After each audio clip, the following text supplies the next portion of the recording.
The year 2001 was a turning point for the video game industry. Not just because of the launch of a new generation of consoles, but also because there was a very symbolic changing of the guard going on. With Sega stepping down as a console maker and Microsoft coming in to take their place, it was becoming very clear that gamers' interests in arcade-style games had been overtaken by interest in more PC-style games. One of the games that had shined brightest on Sega's Dreamcast was one of the last great games to typify that arcade style of gameplay, Crazy Taxi. While it was not popular enough to save Sega's fate as a console maker, it was still a hot enough property that it was sought after as one of the first games to get ported from the Dreamcast to its would-be competitors. And so it was that it landed on the GameCube right at launch on day one. One of two games developed by Sega to appear at the launch of the latest Nintendo system, which was a complete pigs flying, hell freezing over kind of situation for an entire generation of gamers at that time. Crazy Taxi was originally conceived of and released as one of the leading titles for Sega's Naomi arcade board back in 1999. The Naomi board was nearly identical to the Dreamcast hardware, with just the addition of more RAM and flash storage in place of a disk drive. Crazy Taxi was actually part of a group of games Sega called its Real Life Careers series, all of which were meant to take a seemingly ordinary career and gamify them in a quick, fast-paced arcade game style. This lineup included Brave Firefighters, Jumbo Safari, and Emergency Call Ambulance. However, Crazy Taxi would quickly become the standout title in the group, and was the only one to be brought to home consoles when its Dreamcast version made its debut in North America in February of 2000. It would be critically acclaimed as one of the must-have games for the system, and a shining example that Sega still had it when it came to making killer arcade content and bringing it to their home console with near perfection. In fact, the Dreamcast version of Crazy Taxi would go on to be the third best-selling Dreamcast game in North America, right behind Sonic Adventure and NFL 2K. And there would even be a Dreamcast-exclusive sequel, Crazy Taxi 2, that would release in May of 2001.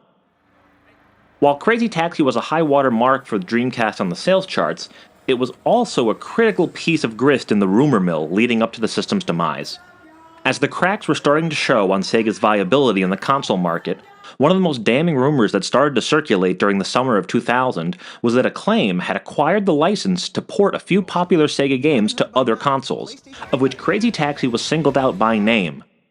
At the time, this seemed like perhaps a misunderstanding, or a bit of bad gossip, since Sega did need to negotiate with Acclaim for the rights to release a different arcade racing game on Dreamcast, because Acclaim held the video game rights to all uses of Ferrari cars. However, once Sega made things official in late January of 2001 that they were indeed pulling the plug on the Dreamcast, the news was swift that Acclaim did indeed have the license to bring Crazy Taxi to other systems, and a PlayStation 2 port arrived that May. The same month, the Dreamcast was getting Crazy Taxi 2. The GameCube would be getting its own port of the original game at its launch, and the Xbox would not be left out either, since it would be getting Crazy Taxi 3 the following year. After its success in North America on the Dreamcast, Crazy Taxi was definitely a property Sega was confident using to lead its way into a new life as a third-party developer, and Acclaim was all too happy to secure it to bolster their slipping reputation as a third-party publisher. Crazy Taxi is one of the best games to demonstrate the old axiom coined by Atari's founder Nolan Bushnell, that a good arcade game should be easy to learn and difficult to master. True to its name, the game starts you off setting you up with your choice of taxi cab driver, and then it throws you into a facsimile of San Francisco, gives you a quick countdown, and you're told to go. The only things to guide your senses are the bright colors of the arrow pointing you in the direction of your destination, and the cash money symbols floating over prospective customers. Assuming you're quick to adapt, you'll hit the gas, hopefully not throw your car in reverse, figure out how to pull up to a person looking for a ride, and hit the brakes right within their space bubble in order to pick them up. From there, you're shown a little picture of the location they want you to get them to, and the arrow starts pointing that way, and you'll notice there's a little timer now attached to your passenger, indicating the brief time that you have to haul ass across town if you hope to score any of that crazy money. You repeat this process as many times as you can, with the old-fashioned arcade goal of hitting the highest score you can, and thus earning yourself one of several ranked driver's licenses. Now, the original arcade game only included one map that, in the home version, is called, appropriately, the arcade mode. But the development team also added a much larger map that they called the original mode, meant to give home console players more opportunity to roam around a wider map, since they would have more time with the game.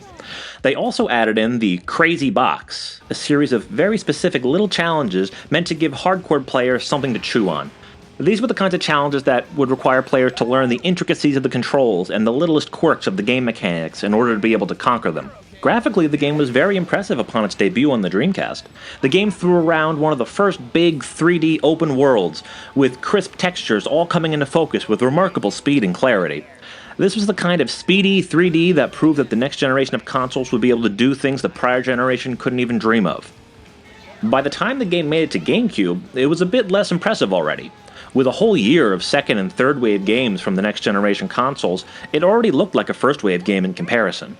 Since the arcade original was made for an arcade board that was nearly identical to the Dreamcast version is generally considered to be the best home version, with the PlayStation 2 and GameCube versions merely very competent ports of the Dreamcast original, and thus these versions may have a little bit more pop-in and a few more instances of slowdown compared to the Dreamcast original.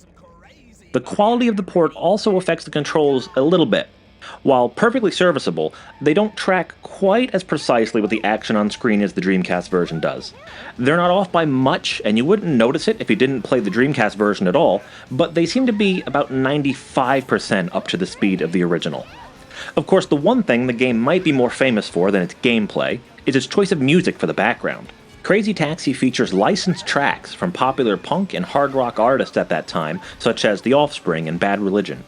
These tracks are perfectly synced up to the fast-paced, chaotic mayhem taking place on screen as you swerve between heavy traffic and crash through road obstacles left and right.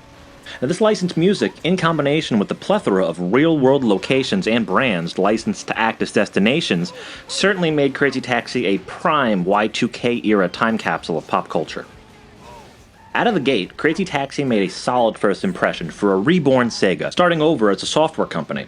The fact this kicked off at the launch of the latest Nintendo console made it even more poetic. While it was not as perfectly tuned to the hardware now that Sega was not in the business of doing both, it was still a perfectly good version with almost no noticeable differences. For the GameCube's launch lineup, it's actually one of the better games in the bunch. Even today, it's still a good bit of solid fun to pick up and play for a short time, and you can't ask anything more of a classic arcade experience.